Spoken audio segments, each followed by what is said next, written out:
I started my life in a house that smelled like cedar and my mother's lavender soap. That house on Elm Grove Crescent in Ottawa felt like it was breathing whenever she was inside it, warm in the winter, quiet in the right way during summer storms. When she died, I was 11 years old, and the cedar smell stayed for about a year before it didn't anymore. My name is Nadia Uwelit. I'm 18 years old. And I need to tell you what happened on the morning of my high school graduation. Because I think about it every single day, not with bitterness, not anymore, but with something that took me a long time to name. I think the word is clarity. My father remarried when I was 13. Her name was Brenda, and she came with 2 kids from her first marriage, her son Derek, who was 15 at the time, and her daughter Cassidy, who was 12. My father introduced them to me on a Sunday afternoon in October, in the living room of the house I grew up in, the house my mother had picked out, the house where I still sometimes stood in the doorway of the master bedroom hoping to catch a trace of lavender.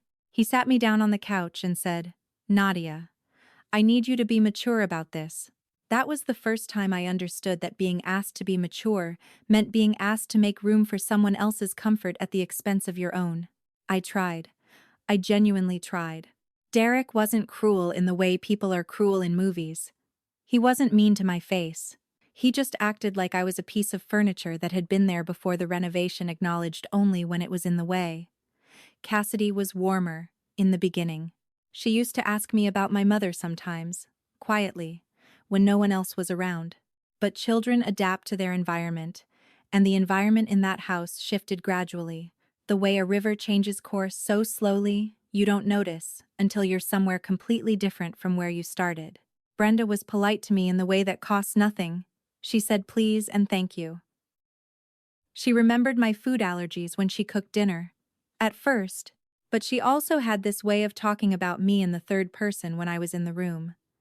Nadia tends to keep to herself, she'd say to someone on the phone, while I was sitting at the kitchen table 3 feet away. Nadia has her own thing going on. It was a kind of erasure done with pleasant language, and it took me years to recognize it for what it was. My father loved me. I still believe that, even now. But he loved his new life more. Or maybe it's more accurate to say he loved the ease of his new life, the smoothness of it. And I was the thing that made it complicated. I looked like my mother. I had her dark eyes and her habit of going still and watchful when things bothered me instead of crying or making noise. I think when he looked at me, he saw everything he was trying to move away from. And so slowly, without ever saying it out loud, he started moving away from me too. By the time I was 16, I had a bedroom at the end of the hall that I was rarely asked to leave. Meals I mostly ate alone because dinner happened earlier than it used to and nobody remembered to tell me, and a schedule that revolved around being invisible. Not invisible in a dramatic way, just in the quiet, ordinary way of a person nobody was keeping track of. My grades were excellent because school was the one place nobody treated me like a ghost. My chemistry teacher, Mr. Arsenault, used to stay after class sometimes and talk to me about university programs. My best friend Priya, whose family lived 2 streets over, made sure I had somewhere to be on weekends when the house on Elm Grove Crescent felt too small. I survived the way teenagers survive things, by finding the pockets of good and staying close to them. The summer before grade 12, something changed in the house's atmosphere. I felt it, but couldn't name it. My father started having long phone calls behind the closed door of his home office. Brenda went through a period of being extra cheerful, in that hollow way people are cheerful when they're managing something. Derek and Cassidy started treating me with a new kind of distance, not the furniture distance, but something more deliberate, like they'd been quietly told to. I asked my father once if everything was okay. He said yes, fine, just work stuff. He smiled at me and touched my shoulder and went back to whatever he was doing, and I told myself I was imagining things. I wasn't. My high school graduation ceremony was on a Thursday in June. I was 17 at the time, my birthday falls in August, so I was always one of the younger ones in my year. The ceremony was at 2 in the afternoon at the school gymnasium, and beforehand, most families did lunch together. Priya's mom had invited me to join their family lunch if my father's plan fell through, and I had said thank you, but it won't fall through, because I still believed it wouldn't. I came downstairs at 11 in the morning to find the house empty. Not just empty in the sense of no one being in the kitchen. empty in the way that meant they had left. The kind of empty you can feel in a house, before you see any evidence of it. My father's good coat was gone from the hook by the door. Brenda's purse wasn't on the counter. The car wasn't in the driveway. There was a note on the kitchen table. I stood in the doorway for a moment before I walked over to it. Something in me already knew what was coming, I think. The way your body knows things your mind is still negotiating with. It was written on the back of an envelope in Brenda's handwriting, which was loopy and always used too many capital letters. It said, "We made a reservation at Becta. Don't wait up. Don't make this awkward by showing up." That was it. On my graduation day. On the day I was supposed to walk across a stage in a gymnasium and accept a diploma and be someone's daughter being watched from the crowd. I read it twice, then I folded it and put it in the pocket of my cardigan because I didn't know what else to do with it. I stood in the kitchen of my mother's house for a few minutes, and I looked at the backyard through the window, and I thought about how the lilac bush my mother planted the spring before she got sick was still growing out there, still blooming every May without anyone asking it to, still doing what it was supposed to do regardless of who was paying attention. Then I called Priya. She answered on the second ring, and when I told her what happened, she was quiet for exactly 3 seconds, and then she said, "I'm coming to get you. Don't you dare go to that ceremony alone." Her mother drove us, and sat in the third row, and clapped louder than anyone when my name was called. Afterward, they took me for dinner at a Thai restaurant on Elgin Street, and Priya's mother held my hand across the table and didn't say anything sentimental, just held it, which was exactly right. I came home at 9:30 that night to a house that was lit up and noisy with the sound of Brenda laughing at something on TV. My father was in the living room with a glass of scotch. He looked up when I came in and said, "Oh, how did it go?" Like it was a dentist appointment. Like it was a thing I'd gone to alone by choice. I said, "Fine." I went upstairs. I lay on my bed in my graduation dress and stared at the ceiling. I didn't cry. I had learned by then that crying in that house produced nothing useful. What I did instead, over the following weeks, was think. I thought about the note. I thought about the years of small disappearances. I thought about my mother, and about the conversations she and I used to have when she was sick, the long ones, in the evenings, when she was tired but still present, still herself. She used to tell me things during those conversations that I didn't fully understand at the time. She talked about wanting to make sure I was taken care of. She talked about a woman named Sylvie, her closest friend from university, who had been my godmother since I was born. She talked once about paperwork she had done, things she had put in order, and she said to me, "You won't need to worry, Nadia. Everything is set. Sylvie knows what to do." I had stored those words in the back of my mind for 6 years without knowing why. My mother died before she could explain further, and in the grief and chaos and then the remarriage and everything that followed, I had never followed the thread. 3 weeks after graduation, I turned 18. My father gave me a card with $50 in it. "Brenda made a cake, I'll give her that." She made the cake, and Derek and Cassidy sang happy birthday with the particular energy of people fulfilling an obligation. I smiled and said thank you, and ate a piece of cake and went to bed. The next morning, a Tuesday, I was the only one home. My father was at work. Brenda was doing whatever she did on Tuesday mornings, and the kids were somewhere. I was eating toast and reading a novel when someone knocked on the front door. I opened it to find a woman I didn't recognize, small, late 40s, wearing a blazer the color of charcoal, carrying a leather document bag. She looked at me with an expression I can only describe as careful, like she was measuring something. She said, "Are you Nadia Willette?" I said yes. She said, "My name is Francine Beaumont. I'm a solicitor. I've been looking for the right moment to speak with you, and now that you're 18, I'm not waiting any longer. May I come in?" She sat across from me at the kitchen table, the same table where I'd found the graduation note, and she put her document bag down and folded her hands and looked at me the way serious people look at you when they're about to hand you something heavy, and they want to make sure you're ready to hold it. She said, "Your mother came to me when you were 9 years old, 2 years before she was diagnosed. She was the kind of person who planned ahead." I felt the room shift slightly. the way rooms shift when something significant is being said in them. Francine Beaumont explained it slowly, clearly, in the way of someone who has practiced being patient with information that overwhelms. My mother, Danielle Ouellet, had established a testamentary trust in my name before she died. The trust held the proceeds from a life insurance policy, a registered education savings account, and a small investment portfolio she had built quietly over the years of her marriage. The total value, when she died, was somewhere in the range of $400,000. With 6 years of managed growth, it was now considerably more. My mother had named Sylvie my godmother, her university friend, as the trustee. Sylvie had been managing the trust for 6 years, carefully, the way my mother would have wanted. The terms of the trust were clear. The funds were to be released to me, in full, on my 18th birthday, with a portion designated specifically for post-secondary education. I sat at that table and listened to this, and felt something strange happening behind my sternum. Not quite joy, not quite grief, but something that lived between them, something that felt like being spoken to by my mother across 6 years of silence. Then, Francine Beaumont said the part that made the air in the kitchen go very still. She said, "I need to tell you something, and I need you to understand that this is why I am here in person, rather than simply sending a letter.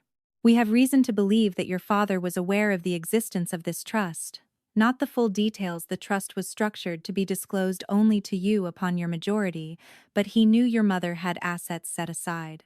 And over the past 2 years, there have been 2 formal attempts made by individuals connected to your father's household to access information about the account through the financial institution. Both attempts were unsuccessful. The institution flagged them and notified Sylvie. Sylvie notified me. I said, 'What does that mean?' She said, 'It means someone in your household was trying to find out what was yours before you could.' I thought about the long phone calls behind the closed office door. I thought about Brenda's extra cheerfulness. I thought about Derek and Cassidy's new, deliberate distance. I thought about the way my father had said, 'Oh, how did it go?' About my graduation, like it was nothing, like I was nothing, like keeping me small and unaware and preoccupied with being invisible was exactly what the situation had required. I said, 'Sylvie, is she, can I call her?' Francine Beaumont smiled for the first time. She said, 'She's been waiting.' I called Sylvie that afternoon. She was in Montreal, and she cried when she heard my voice, and she said, 'Your mother told me to wait until you were ready. And then she said you'd always be ready. You just wouldn't know it yet.' She told me she had been keeping careful records. She told me the trust was intact. She told me there was also something else, something Francine hadn't mentioned because she'd wanted to leave it for Sylvie to give me in person. My mother had left me a letter, written when I was 9, just after the trust documents were signed. Sylvie had been holding it for 9 years. We made arrangements. I drove to Montreal the following weekend, with Priya in the passenger seat because I couldn't face that drive alone. Sylvie met us at the door of her apartment, a tall woman with silver-streaked hair, and my mother's same habit of going still and watchful when she was feeling something, and she hugged me for a long time, and then she made tea. And then she handed me an envelope. My mother's handwriting, my name on the front. I won't tell you everything she wrote, because some things are private, and some things belong only to the people they were written for. But she told me she loved me. She told me she was proud of who I would become. She told me that she had put everything she could in order because she couldn't bear the thought of me going through this world without a foundation underneath her feet. She said, "You are not a guest in your own life, Nadia. Don't let anyone treat you like one." I read it twice at Sylvie's table, and then I folded it carefully and put it in my jacket pocket. And I cried for about 20 minutes. And Priya and Sylvie both sat with me and didn't say anything unnecessary, which was exactly right. Now comes the part of this story that I find hardest to tell, not because it's painful, but because it requires me to be honest about things I'd rather not feel. When I came home, my father was in the kitchen. He asked where I'd been. I said Montreal. He said, "What's in Montreal?" And I looked at him for a moment, really looked at him, the way you look at a person, when you're finally not afraid of what you'll see, and I said, Mom's trust lawyer. And Sylvie. I think you know what I'm talking about. His face did something complicated. Not quite guilt, my father was not built for obvious guilt, but something quieter, a kind of deflation, like a pressure had been released. He said, Nadia. I said, I don't need you to explain right now. I need you to know that I know. There's a specific kind of courage that doesn't feel like courage when you're doing it. It feels like just saying the next true thing, and then the next one after that. I had spent years making myself small in that house, eating alone, accepting cards with $50 in them, reading notes that said, "Don't make this awkward." I had done it because I thought that being easy to deal with was the same thing as being safe. It isn't. Being easy to deal with just makes it easier for people to keep dealing with you however they want. In the weeks that followed, Francine Beaumont and Sylvie walked me through everything. The trust was transferred to my direct control. The education funds were earmarked for the environmental sciences program I'd been accepted to at Dalhousie. I had applied quietly, without telling anyone in the house, because I'd learned not to offer my hopes up to people who hadn't earned them. The remaining funds were placed in accounts in my name alone, managed by a financial advisor, Sylvie recommended. There were no legal consequences for the access attempts on the trust account, because both had been unsuccessful and because Francine and Sylvie had chosen to wait rather than act waiting, as it turned out, had been the right call. But Francine made clear that a formal record existed, that it had been documented, and that should anything further occur, the record would speak clearly. I did not confront Brenda. I'm not sure I needed to. There's a particular look that settles on a person's face when they realize that the thing they were counting on isn't coming. I've seen it described in novels, and never quite believed it was real until I saw it. In Brenda's expression, the morning after my conversation with my father, it was the look of someone recalculating. Derek never said anything to me. Cassidy, the last night I spent in that house, knocked on my bedroom door and said she was sorry. I said thank you. I meant it. She was 16 years old, and she had learned from her environment, and the environment had been shaped by adults who should have known better. I didn't hold it against her. I still don't. I moved out in August, 2 weeks before I turned 19, into a small apartment in Halifax near the university. Priya helped me carry boxes. Sylvie drove down from Montreal with a car full of things she'd been saving, my mother's good mixing bowls, the quilt from her bedroom, a small framed photo of the two of them at university, young and laughing at something just out of frame. I put the photo on my desk. I put my mother's letter in the drawer of my nightstand.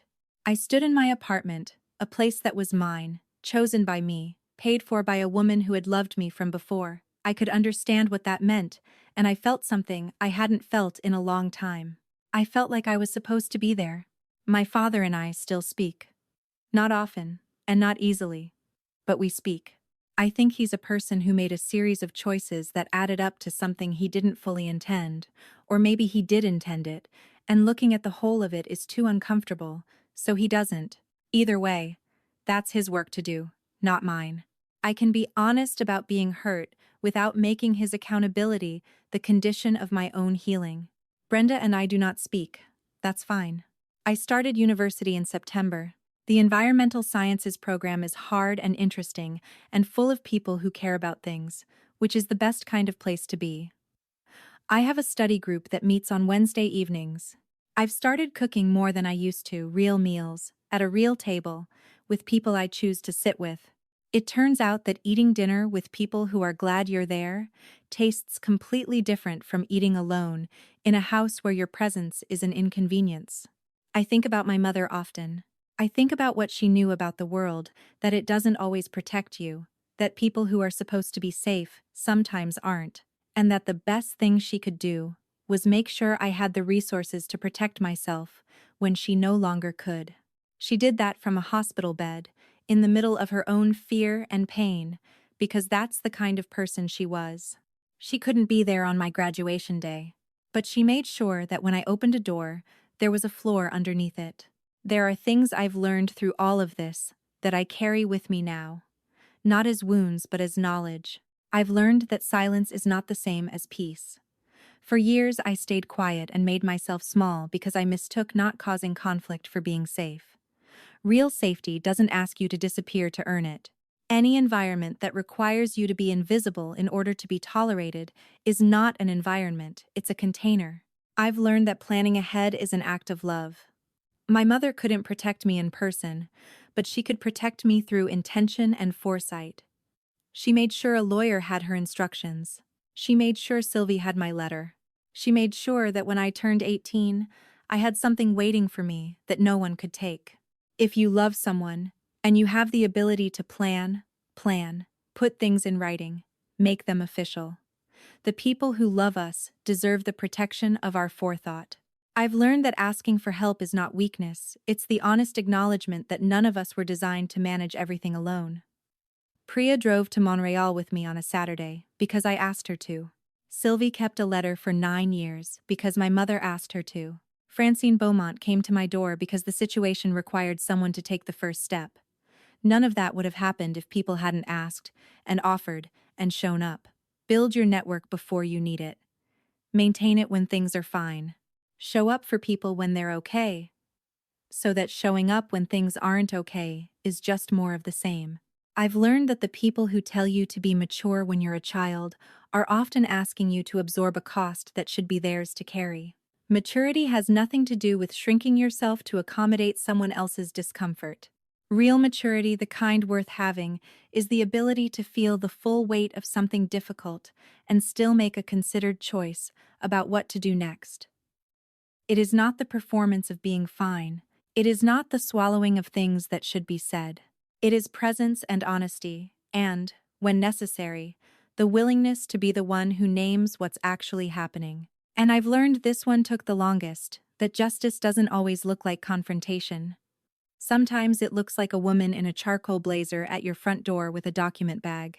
Sometimes it looks like a phone call with your godmother on a Tuesday afternoon. Sometimes it looks like standing in your own apartment in Halifax with your mother's mixing bowls on the shelf, knowing that you got there by a road that was harder than it should have been, but that you are. Nonetheless, there. That's enough. For me, at 18, starting the rest of my life that is genuinely enough. The lilac bush on Elm Grove Crescent blooms every May without anyone asking it to. I drove past the house last spring on my way through Ottawa, and I slowed down, and I looked at it through the window of my car, purple and exact, and completely indifferent to the things that had happened on the other side of the wall. My mother planted it in the spring before she got sick, and it has never once failed to come back. I think she knew it would. I think she knew a lot of things,